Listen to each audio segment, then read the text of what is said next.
Tomorrow go into the hairpin in the bottom here, but does he want to lead? That is the question. So on board now with Miyazono through this long twisted session, completely flat out in his Group 3 cars, and now we go towards the hairpin. Suzuki goes defensive in the BMW. Miyazono maybe looks to the inside. No, he stays there for now, and the positions remained unchanged at the front. It's interesting there how the difference in line sort of converged back up, because of course the track bottlenecks up. Sato having a big wiggle out of the hairpin bend. That might leave them under a bit of pressure here from Lexus and Kawakami. It's not a particularly long run into sort of the next big braking zone. Well, actually, as a matter of fact, it sort of flicks right and then left, so you're going through these medium speed corners. The problem that you've got, though, in these medium speed corners, when you're stuck in the wheel tracks of a driver in front, is of course you've got dirty air going through there. You're going to be punishing those front tyres a little bit more. So the converse for Miyazono is that, of course, he has got the slipstream, which is great, but in the corners he's going to be really ruining those fronts. Yes, Sato just hit the wall there on the exit, and it slowed him right down. Here comes Kawakami in the Lexus, the reigning champions up into third position here. It just shows you how easy it is to make a very small mistake. You touch that wall, you lose so much speed there, but of course the closer you get to it, the wider the corner is, the more speed you can carry. That is pretty much the gambit of the racing driver. Here is Kawakami, and now he's in a defensive position going down to this hairpin down the bottom. Sato looking to the inside, looking to retake that P3. He's there, he's alongside, already back up into third place goes Sato, so he has no interest in staying behind Team Lexus. But of course, these guys doing that, they're going to be squabbling a little bit. That's going to give more of a space in front to Suzuki and Miyazono. They're going to love that. They're going to look in their rearview mirror and going, cool, great, keep fighting, boys, keep going, we'll just put away in front. Changing positions further down as well. Okamoto and Goto have just exchanged 8th position to the advantage of the Nissan driver, so they're up then into P8. Let's see whether they can make any further forward progress.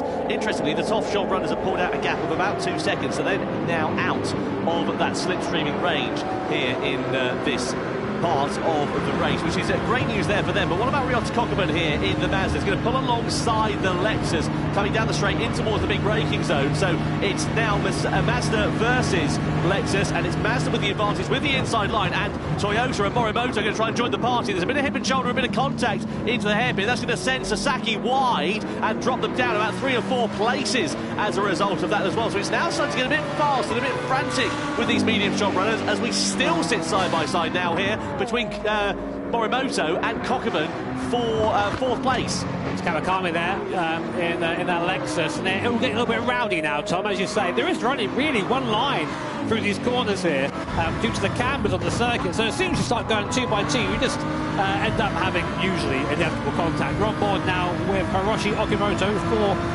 Nissan. Great seat here of the fight ahead of us. Lamborghini in front in P7, almost pushing that thing along in our glorious turbo brick as we go down to T1 one more time. Really fast left hand this one. You want to use all the roads here. Watch out for that barrier on the right hand side. I think that maybe a little bit of contact with the wall there from Morimoto, but still able to hold the position for now as we come down to the hairpin for the 3rd time.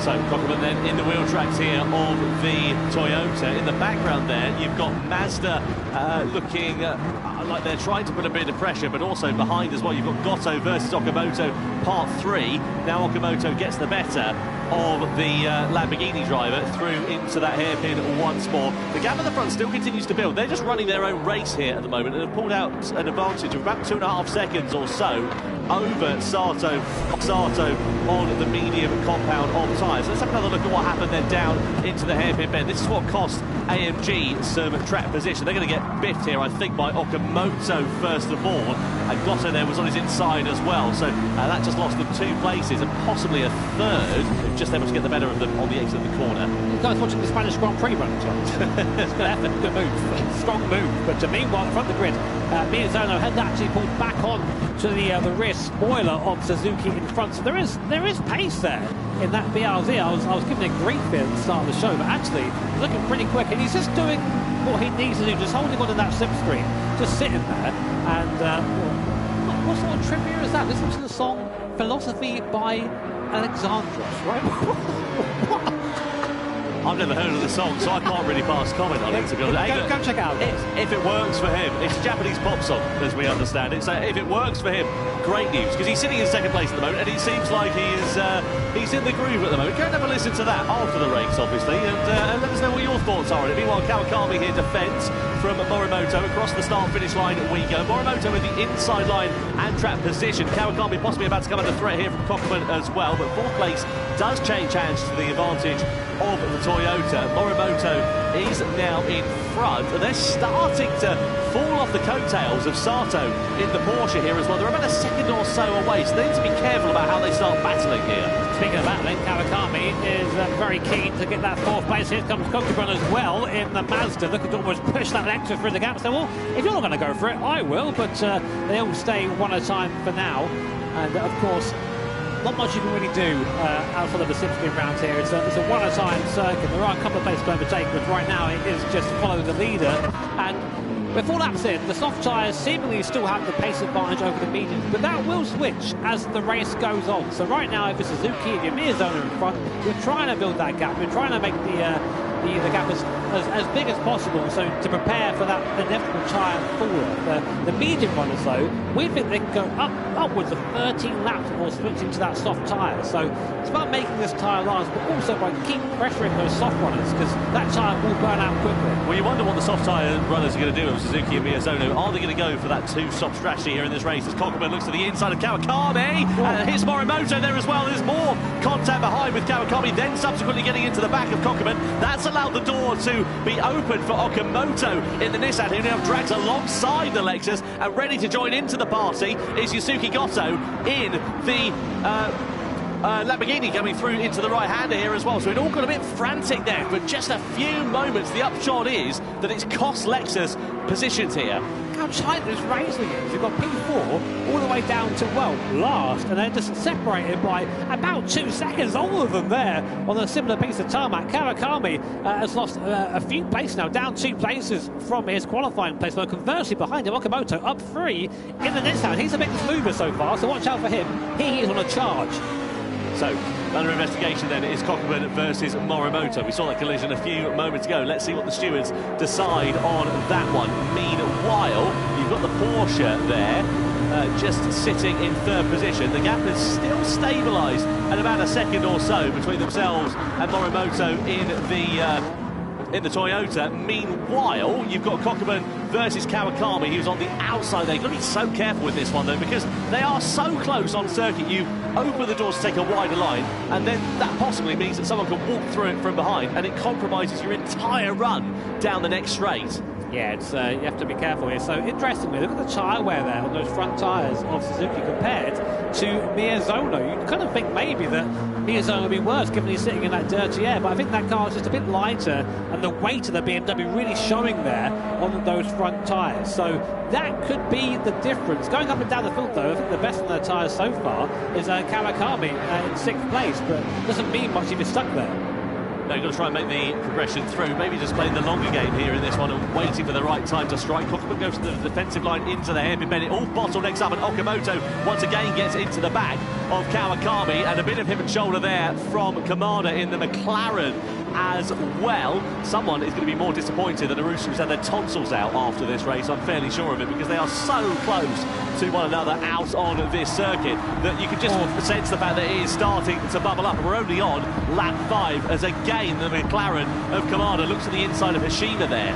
It's not really a move there to be made, just sort of sticking there at their nose alongside the rear wheel. You're never going to get through there, you're just going to cause a little bit of contact. But yeah, really getting a little bit desperate now, because if you're stuck in the back of the straight, there's not really much you can do apart from try and push the guy in front of you on a little bit. Now, you might be wondering, well, why aren't these guys bump drafting? They would definitely catch up if they did that. That is actually against the rules here in the GT live events. Here you get 1 point for bump drafting, and then you get a big fat penalty. So that's why those guys are not pushing each other along. Yeah, they're just taking it fairly easy at the sharp end of this race. We get into lap 6 now, which is when we're expecting the soft tyres to start going off. Don't forget as well, in the viewers campaign, if you watch directly on Gran Turismo 7, you can receive a gift card for every show that is watched. Jun Hashima looks to the inside of Goto for 8th place rather in this one, and gets the move done in the Ferrari, so now moves up into 8th position. Meanwhile, there are your top two, Suzuki in the BMW and Miyazono in the Subaru. Interestingly, Suzuki's front tyres are a fair bit more worn than Miyazono's.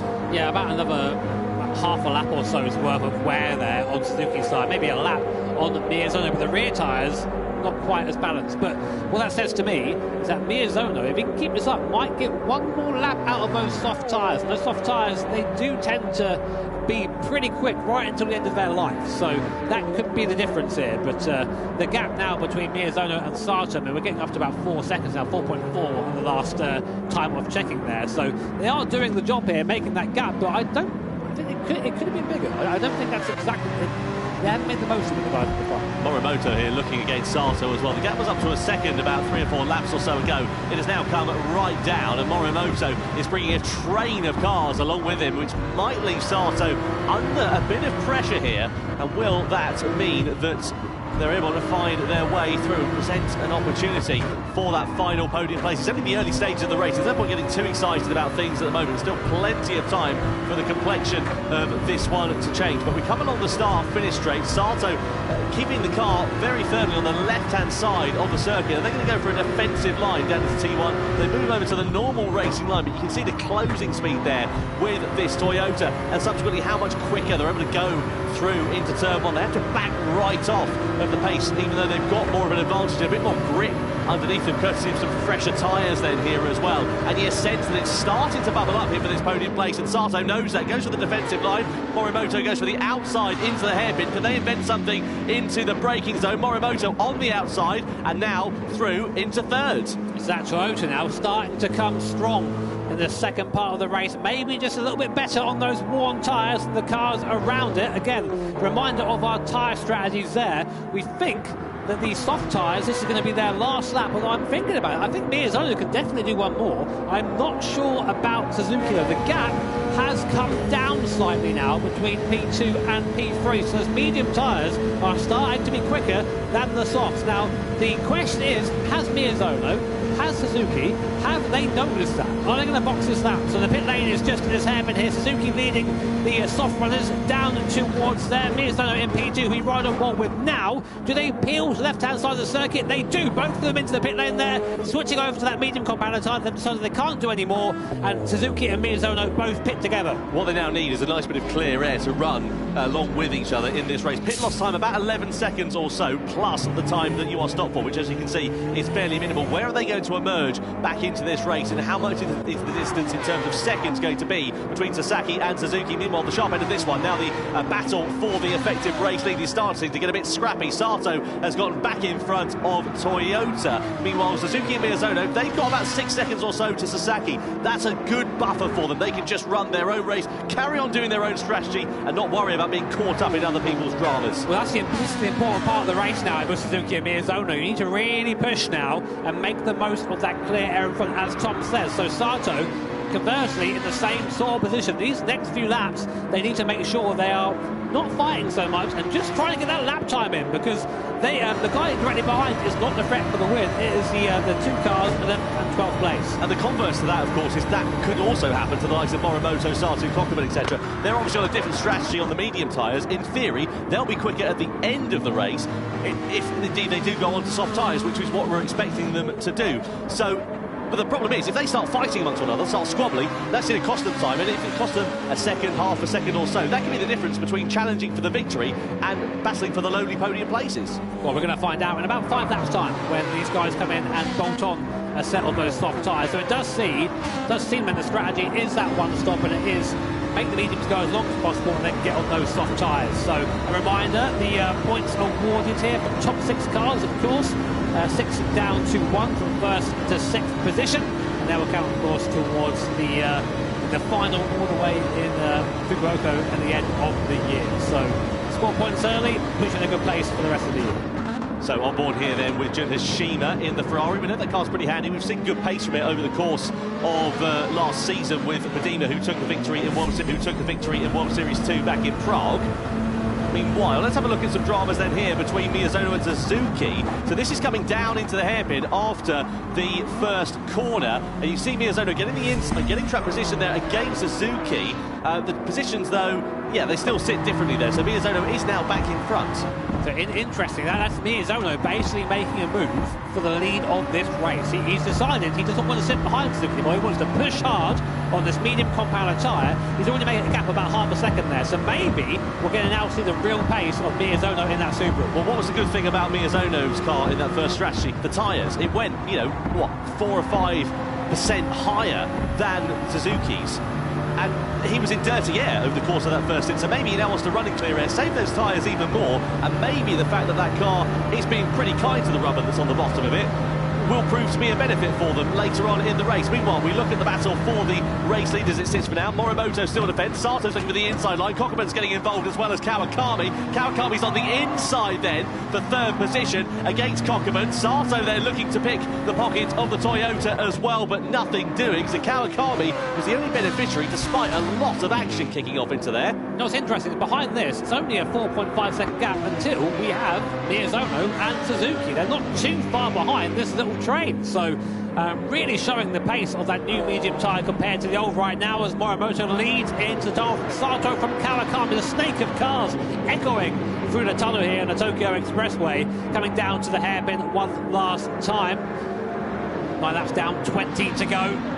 Morimoto really trying to bend into this hairpin. They want to let Sato have it. These guys need to maybe start working a bit more intelligently together if they want any hope of taking the win here today. Kawakami, big lunge around the outside. Is he going into the pits? Yeah, he can't overshoot it that much. Say, what a move if he's making that work. Yeah, straight to the pits there for Kawakami. Now, interestingly, where's he going to go in terms of strategy? Medium tyres, about a second or so slower, and he's gone for another medium set of tyres. So he's going for the medium strategy then, presumably for the end of this. I'm hoping that the longevity of that compound of tyre will prove to pay dividends later on in the race. And what's the thing you need in pit lane?